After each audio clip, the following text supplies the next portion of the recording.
নমস্কাৰ বন্ধুসকল জয় জয়তে সকলোকে এনবি আছাম 87 ইউটিউব চেনেললৈ স্বাগতম জনাইছোঁ আৰু লগতে যি ৰঙালী বিহু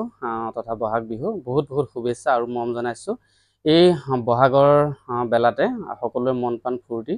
আৰু এনে এটা বতৰতে এটা সুন্দৰ খবৰ দিবৰ কাৰণে ভিডিঅ'টো প্ৰস্তুত কৰিলোঁ আৰু সেইটো কাৰণে ক'লোঁ এটা যে সুন্দৰ খবৰ আপোনালোকে শুনিও ভাল পাব ভিডিঅ'টো স্কিপ নকৰিব সম্পূৰ্ণকৈ চোৱাৰ চেষ্টা কৰিব আজি মোৰ কাষত আছে এগৰাকী কণমানি প্ৰথমে কণমানিৰ নামটো জনাই দিছোঁ কল্পিতা বৰা নমস্কাৰ হয় আৰু এই কল্পিতা বৰাক আমাৰ এনবি আছাম 87 ইউটিউব চেনেলত প্ৰথমে স্বাগতম জনাইছোঁ ধন্যবাদ আৰু বৰ এটা সুন্দৰ কথা অসম হাইস্কুল শিক্ষান্ত পৰীক্ষা ইতিমধ্যে ফলাফল ঘোষণা কৰা হ'ল আৰু ঘোষণা কৰাৰ লগে লগে আচলতে উদুলি মুদুলি পৰিৱেশ সৃষ্টি হৈছে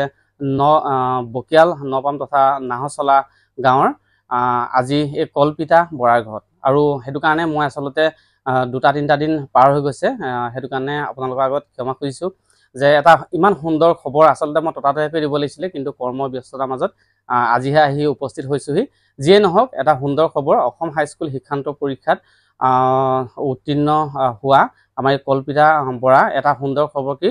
PMC বকিয়াল উচ্চ মাধ্যমিক বিদ্যালয়ৰ পৰা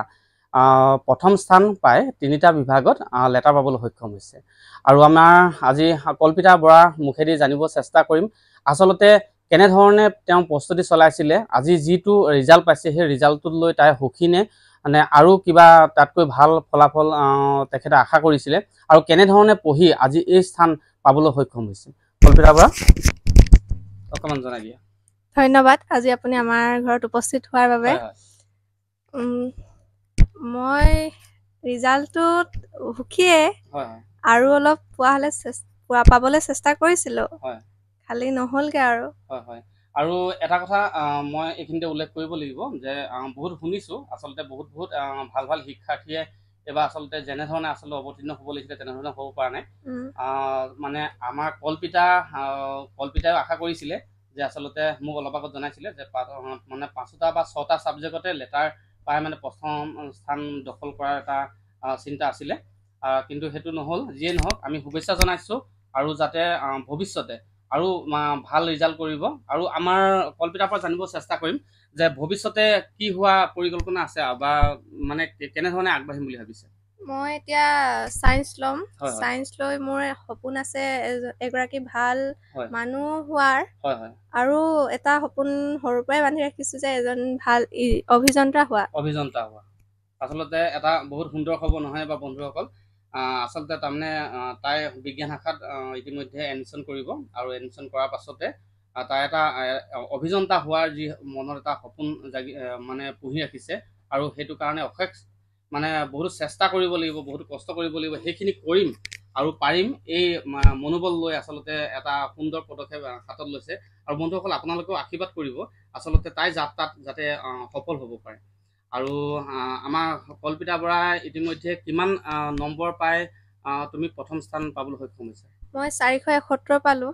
471 পাৰ্চেণ্টেজ আছিলে 78.5% লৈ মানে তিনিটা বিভাগত লেটাৰ আৰু 400 কিমান ক'লা 471 মুঠ নম্বৰ পাই প্ৰথম স্থান মানে দখল কৰিছে বৰ এটা সুন্দৰ কথা আৰু আমাৰ যিসকল ষ্টুডেণ্টে যিসকল এইটো বছৰটো গ'লে নেক্সট আহিবলগীয়া বছৰত আমাৰ যিসকলে প্ৰস্তুতি চলাই আছে যিসকলে ধৰি লওক এইবাৰ 10ত পাইছেগৈ তেওঁলোকেও নেক্সট বছৰ মেট্ৰিক দিব নহয় জানো আৰু এই তেওঁলোকৰ কাৰণে মানে কেনেধৰণেনো আচলতে শিক্ষাটো মানে ল'ব লাগে মানে কেনেধৰণে পঢ়িব লাগে কিমান ঘণ্টাকে মানে পঢ়িলে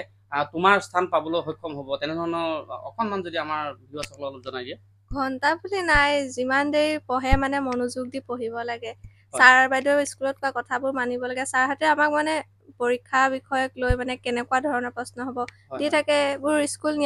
নিয়মীয়াকৈ গ'লে সকলো গম পাই থাকিব আৰু ঘৰত সদায় মানে স্কুলত কৰিবলৈ দিয়াবোৰ কৰিব লাগিব ছাৰহঁতে কোৱাবোৰ শুনি পেলাই ভালদৰে মনোযোগ দি সেইবোৰ সদায় অভ্যাস কৰি থাকিলে বহুত এটা সুন্দৰ কথা উল্লেখ কৰিছে আচলতে আৰু সঁচা কথা যে আচলতে কি হয় পঢ়াই ৰুৱে পাণ ই তিনিও নিশ্চিন্তে আন যদি আমি আচলতে পঢ়িবলৈ গৈছোঁ তেতিয়াহ'লে আমি পঢ়া কথাই চিন্তা কৰিব লাগিব তাৰ মাজতে আমি যদি বিভিন্ন কথা যদি মাজত সোমোৱাই লওঁ তেতিয়াহ'লে নিশ্চয় নহ'ব কাৰণ পঢ়া কথাটো ইমান সহজ নহয় বা কিতাপত থকা কথাখিনি মগজুত ভৰাই সেইখিনি পৰীক্ষাত গৈ লিখিবৰ কাৰণে যে মনৰ পৰা অট'মেটিক ওলাই থাকিবৰ কাৰণে গতিকে গোটেইখিনি আমি মানে বহুত কষ্ট কৰিব লাগিব নহয় জানো হয় হয় সেইটোৱে কথা আৰু আচলতে কোনো পঢ়াৰ এটা ঘণ্টা বা নিৰ্দিষ্ট টাইম টেবুল বুলি কোনো কথা নাই আচলতে মানে যেতিয়া মন যায় বা মানে খোৱা বোৱাটো আমি যেনেধৰণে নিত্য কৰ্ম হিচাপে কৰি থাকোঁ তেনেধৰণে পঢ়াটো মানে এনি টাইম মানে লাগিব নহয় জানো মন নগৈ এনেই পঢ়া টেবুলত বহি থাকি দেখুৱাই পেলাই নহ'ব বৰ সুন্দৰ কথা কৈছে আচলতে মানে এনেকুৱা হয় আমাৰ কিছুমান ষ্টুডেণ্টক আমি দেখা পাওঁ যে মানে ঘৰত মাৰ ধৰ কৰিবলগীয়া হয় যে পঢ়া গৈ ইমানটো টাইম হ'ল কিন্তু তেওঁ জোৰ জবৰদস্তিকে মানে পঢ়া টেবুলত বহিব কিন্তু চিন্তা ভাৱনাবোৰ বেলেগ হৈ থাকে আচলতে ঠিক কথা কৈছে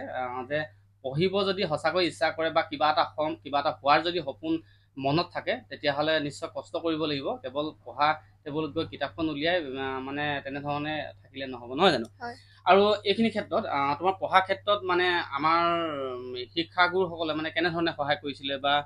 তেনেধৰণে শিক্ষাগুৰুসকলৰ তুমি নাম ল'ব বিচাৰা নেকি যে কেনেধৰণে সহায় কৰিছিলে তেওঁলোকে বহুত চেষ্টা কৰিছে আৰু ছাৰহঁতে কৈছে আমি বহুত কম সময় পালো পঢ়িবলৈ আৰু ছাৰহঁতেও বহুত কম সময় পালে আমাক পঢ়ুৱাবলৈ এইবুলি একেবাৰে কম সময় দিলে ছাৰহঁতেও আমাক মানে ৰিজাল্ট দিয়াৰ পাছত স্কুল যাওঁতে কৈছে তোমালোকৰ সময় আমিও দিব নোৱাৰিলো তথাপিও যিটো ৰিজাল্ট কৈছে ভালেই লাগিছে বুলি কৈছে আৰু বন্ধুসকল সেয়াই আৰু মানে কল্পিতা বৰাক অশেষ ধন্যবাদ দিছোঁ এইটো কাৰণে যে আমাৰ বকিয়াল নপাম নাহৰচলা এই তিনিখন ঠাইৰ পৰা যে এটা সুন্দৰ আচলতে ৰিজাল্ট তেওঁ দিব পাৰিছে আচলতে বহুতো কষ্ট কৰিছে আৰু কষ্ট কৰাৰ ফলতহে আমি আচলতে এটা সুন্দৰ ৰিজাল্ট পাবলৈ সক্ষম হৈছোঁ আগুৱাই যাওক তাই যথেষ্ট উজ্জ্বল ভৱিষ্যত আমি কামনা কৰিছোঁ আৰু আগুৱাই যাওক আৰু আমাৰ নাম ৰাখিব লাগিব তাই নিজৰ নাম ৰাখিব লাগিব ঘৰখনৰ সমাজৰ সকলোৱে কাৰণে আচলতে সম্পদ বুলি ক'ব লাগিব আমাৰ বোকাৰ পদুম গতিকে তাই উজ্জ্বল ভৱিষ্যত আমি কামনা কৰিছোঁ আৰু তাইক আমি আমাৰ অনুষ্ঠানৰ পৰা বিদায় দিছোঁ আৰু লগতে যি ৰঙালী বিহু বহুত বহুত হিয়াবৰ শুভেচ্ছা আপোনালৈ থাকিল থেংক ইউ আৰু ইয়াৰ পাছতে আমাৰ কল্পিতা বৰাৰ সৌভাগ্যশালী পিতৃ মাতৃক আপোনালোকৰ আগত পৰিষ্কাৰ কৰাই দিম আৰু পিতৃ মাতৃ বা মানে কল্পিতাক অলপ আঁতৰাই ৰাখিম পিতৃ মাতৃ বা জানিব বিচাৰিম কল্পিতাৰ পৰা কিছুমান গোপন কথা আৰু পঢ়াৰ ক্ষেত্ৰত মানে কেনেধৰণে মানে আচলতে পিতৃ মাতৃ হিচাপে তেওঁলোকে দায়িত্ব নিভাইছে গোটেই কথাখিনি আমি জানিবলৈ চেষ্টা কৰিম গতিকে আহকচোন আমি পিতৃ মাতৃ ওচৰলৈ যাওঁ আৰু বন্ধুসকল আপোনালোকৰ আগত চিনাকি কৰি দিব বিচাৰিছোঁ মৰম লগা কণমানি কল্পিতা বৰাৰ মাতৃ এয়া মধুমিতা বৰা আৰু মধুমিতা বৰা বৌক আমাৰ ইউটিউব চেনেলত স্বাগতম জনাইছোঁ আৰু আচলতে এটা সুন্দৰ খবৰ আমাৰ মাজলৈ লৈ অনা কল্পিতা বৰাৰ মাতৃ হিচাপে আপোনাৰ কল্পিতা বৰা এটা সুন্দৰ খবৰ আমাৰ মাজলৈ আনিছে মাতৃ হিচাপে আপোনাৰ মনৰ অনুভৱ কেনেকুৱা অনুভৱ ভালেই বাৰু হ'লেও যিমানটো আমি তাৰমানে আশা কৰিছিলোঁ সিমানটো নহ'লগৈ তাতো বা কোনো আক্ষেপ নাই পাছলৈ চেষ্টা কৰিবলৈ তাইক হেৰি কৈছোঁ আৰু আচলতে এবাৰ নোৱাৰিলে এশবাৰ কৰিব লাগে যে সেইকাৰণে ইমান আৰু কৈ মেলি থকা নাই আৰু যিটো হ'ল আৰু এই কল্পিতা বৰাক ইতিমধ্যেতো ৰিজাল্টটো আমাৰ সকলো ভিউ আছে গম পালি মানে পঢ়া ক্ষেত্ৰত কিবা ক'ব লগা হয় নেকি পঢ়া ক্ষেত্ৰত এতিয়া বৰ্তমান বাৰু ক'ব নালাগিছিলে আগতে কিন্তু লাগিছিলে দেই আগতে পঢ়িবলৈ ক'ব লাগে তাৰপৰা এতিয়া বাৰু নালাগে তাই নিজৰ কৰ্তব্যবোৰ কৰি যায় সময়মতে পঢ়ে ইমান কৈ থাকিব নালাগে তাৰমানে কিছুমান ল'ৰা ছোৱালীক আমি দেখোঁ যে পঢ়া টেবুলত বহিবৰ কাৰণে প্ৰতিটো টাইমে আচলতে মাক দেউতাকে সোঁৱাই দিবলগীয়া হয় তেনেধৰণে নহয় কল্পিতাৰ পৰা বেলেগ মানে অলপমান মানে আনতকৈ মানে ইউনিক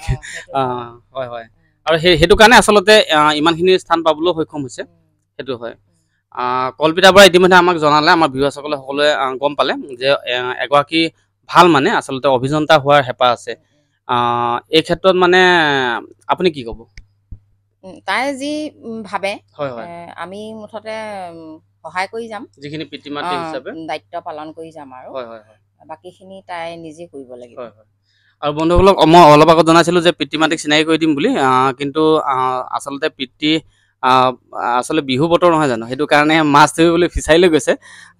দুখৰ কথা যে আপোনালোকৰ আগত পৰিচয় কৰাই দিব নোৱাৰিলোঁ আৰু মাতৃকে পালোঁ আৰু আমাৰ মাতৃৰ পৰা জানিব বিচাৰিম যে কল্পিতা বৰাই পঢ়াৰ বাহিৰে আৰু কি কৰি ভাল পায় তাই নাচি ভাল পায়। নাচি ভাল পায়, কিন্তু এইটো কথা সম্পূৰ্ণ সঁচা। মই যেতিয়া আহি মানে গাড়ী পাৰ্কিং কৰিছোহি তেতিয়া দেখিছো যে কলপিতাৰ পৰা ইতিমধ্যে বৰ্তাক ঘৰত নে খুৰা ঘৰত বৰ্তাকৰ ঘৰত ইতিমধ্যে ৰিলচ বনাই আছে, আৰু বৰ সুন্দৰ সুন্দৰ ৰিলচ বনাই। এয়া এটা কথা। আৰু আচলতে নাচি ভাল পায়, সেইটোৱে আচলতে মনৰ পৰা যিখিনি ভাল পায় সেইখিনি আচলতে কৰি যাব লাগে, কিন্তু নিজৰ যিটো দায়িত্ব কৰ্ম আচলতে সেইটো কেতিয়াও মানে পাহৰিব নালাগে, নহয় জানো? হয় হয়। আৰু কলপিতাৰ পৰা আমি আমাৰ ফালৰ পৰাতো মানে হিয়া ভৰা শুভেচ্ছা জনাইছোঁ, আশীৰ্বাদ জনাইছোঁ। আৰু যাতে আপোনালোকেও এটি কমেণ্ট দি, সুন্দৰ কমেণ্ট দি আগুৱাই যোৱাত সহায় কৰিব, এটা আশীৰ্বাদ দিব, যাতে তাই এগৰাকী ভাল অভিযন্তা হোৱাৰ আচলতে মনত এটা পুহি ৰাখিছে, এটা ভাল সপোন, সেই সপোন যাতে দিঠকত হওক আমি তাকে কামনা কৰিছোঁ। আৰু বিশেষ কিনো ক'ম, পুনৰবাৰ আপোনালোকক NB Assam 87 ইউটিউব চেনেলৰ তৰফৰ পৰা বহুত বহুত ধন্যবাদ জনাইছোঁ, মৰম জনাইছোঁ, শুভেচ্ছা জনাইছোঁ। আপোনালোকে যিধৰণে আগৰ ভিডিঅ'সমূহত মোক মৰম দিছে তেনেধৰণে মৰম দিব বুলি আশা ৰাখিছোঁ। ভিডিঅ'টো অকণমান শ্বেয়াৰ কৰি দিব, কিয়নো এইটো হৈছে শিক্ষাৰ বিষয়ক লৈ এটা ভিডিঅ', যাতে আমাৰ যিসকল উঠি অহা প্ৰজন্ম, যিসকলে আমাৰ নেক্সট বছৰত মেট্ৰিক দিব, তেওঁলোকৰ কাৰণে এটা সুবিধা হ'ব যে কেনেধৰণে পঢ়িলে বা এনেকুৱা এটা সুন্দৰ আমি খবৰ ল'বলৈ মানে আচলতে খবৰ পাম, এটা সুন্দৰ ফলাফল আমি আশা কৰিব পাৰিম। গতিকে পুনৰবাৰ ধন্যবাদ জনাইছোঁ, মৰম জনাইছোঁ। আৰু আপোনাকো ৰঙালী বিহু বহুত বহুত হিয়া ভৰা শুভেচ্ছা জনাইছোঁ। তোমালৈও থাকিল ধন্যবাদ। তুমি উপস্থিত হোৱাৰ বাবে বহুত বহুত ধন্যবাদ। হয় হয়, তোমালৈও ৰঙালী বিহু শুভেচ্ছা থাকিল। ধন্যবাদ। আৰু গতিকে ভিডিঅ'টো ইমানেই আছিল, সকলোৰে পৰা বিদায় মাগিছোঁ। পুনৰবাৰ হিয়া ভৰা শুভেচ্ছাৰে বাই বাই, জয় আই অসম।